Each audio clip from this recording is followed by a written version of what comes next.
This is Chiara for Hot Meattelli. Great to meet you. Great to meet you. So we are here with director DanScanlon and producer Kori Rae. Rae, yeah, Rae. that's Okay. it.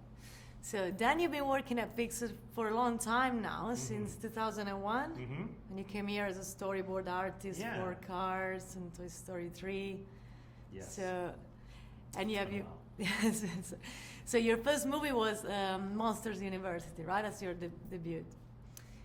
But I'd like to know about Onward. When was this born exactly? Because I understand it's a very personal story. Yeah, it was right after Monsters University. Kori and I had an opportunity to develop an original film, and I think a lot of great stories come from a personal place, and Pixar definitely believes that too, and really encourages it.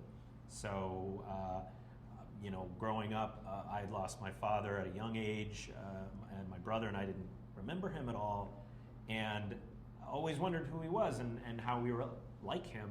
And so in talking to Kori about that idea, we thought there's something there, even if that's a very specific story, there's something very universal about having questions about people in your life and questions about who you're meant to grow up to be. Exactly, yeah. Right. So what would you say Onward is ultimately about? Well, there is a point to this movie that I don't want to say yet because I think it's a bit of a spoiler, and that's not just me trying to avoid not having a point. But I will say that going into the movie, there is this question of what would you do with one day with someone you had lost that I think is intriguing and something for people to think about as they walk into the theater. Yeah. But I'll tell you after the movie comes out. So, hopefully you'll know when you see the movie. Yeah, because today I could only see like 37 minutes and I loved it. Oh, good. Oh, yay. So we understand there's a big twist, right? A big surprise. Something. Hopefully. It was a whole other movie. It's all surprises after that. Right. Great to know. So, yeah, I could see there is a big balance, like heartfelt and comedy. And like I'm not somebody who cries easily, but I had a couple of moments where I was like, you know. But I cry super easily. Yeah. I'm probably going to cry in this interview.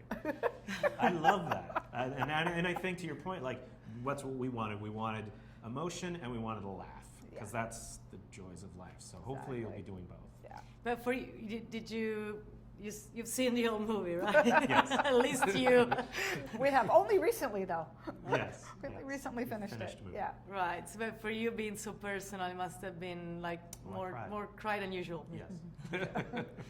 But there was also like this character of the dad. I guess we can say that because I guess it's in the trailer as well. That for a big part of the movie, we just see his trousers basically. So, you know, it's almost creepy in a way. It sounds worse when you call them trousers. I don't know why, than pants, but it is creepy. Well, I mean, that's part of, I think, the fun of making a Pixar movie is there's always something a little weird in them that makes you think, they're not really going to do that, are they? And when we came up with that idea of Dad only appearing up to the waist, we thought, that's really weird. But it's also kind of beautifully a metaphor for, like, this is all we have. And this is a dangling carrot of like what we could get, and I think that's what it is in the movie. It's like we're so close, but we can't communicate with them, and it's also just the awkward weirdnesses of a relationship with someone. It's relationships with people are full of awkward, bizarre moments. Totally, and if they hadn't known their father, and after all these years, it would be that awkward, like talking to half a because they don't, because it's a stranger. They don't really know him. Yeah. So Yeah, it was really clever, I thought. So it's also a movie about magic. There's lots of magic. You're wearing a crystal, and I wonder when was the magic lost, because the movie refers to a world where everything was magical, and then people just got distracted with their phones and stuff. So right. I think it's a little bit of a metaphor of just not to throw away the magic, or just remember that the magic's that's still in our world, and to not kind of throw the baby out with the bathwater, but find that balance between the magic and kind of the real world or technology. Yeah, we were saying that magic is kind of the metaphor for doing things the hard way. That's right. And Yeah. Although taking risks. Yeah, and, technology is great and we love it. Yeah. There's still a little bit something to say about challenging yourself, and that's Exactly. really what the film is about. Yeah. Right.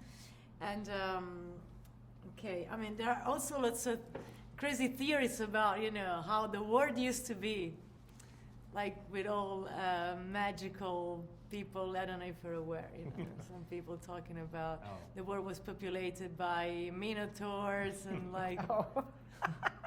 Okay, there was nothing in your. Nope. No.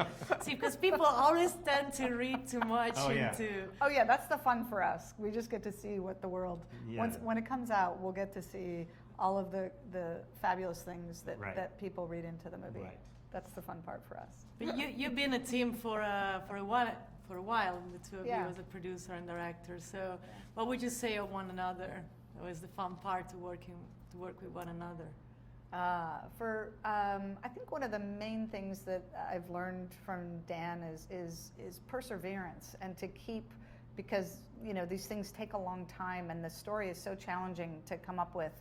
And every day, even on a really hard day, maybe when we didn't solve a problem that we were trying to, we always kind of end on an upbeat and are ready to come in the next day and keep the momentum of the positive kind of feeling going forward. And he's just taught me so much about how to do that, and I've really learned, and I try to emulate and use that with the crew throughout the production.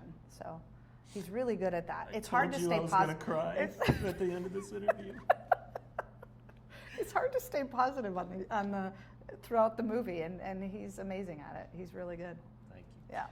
And the same is true with Kori. I mean, like you mentioned, we learn a lot from each other, and so just you know, watching Kori plan ahead, watching Kori's creative thinking. She's always someone who can see that something could be done better, could be done smarter, and could be done with the human being who has to do it in mind. You know, these films are made by 300 some people, and those people have families, and it's late hours, and her thinking in advance saves them time getting home with their family. And I think just that care that the film be made with the same heart that the film is about is Right. really important. Oh, cool. Right. Thank you. And can you say to what extent this music was autobiographical for you? That the movie, yeah, I mean, again, it just being so personal about my brother and my father's story, and then watching other people come in, Kori and other people on the project, artists, talking about their families and their relatives and how those relatives helped them and the questions they have about them.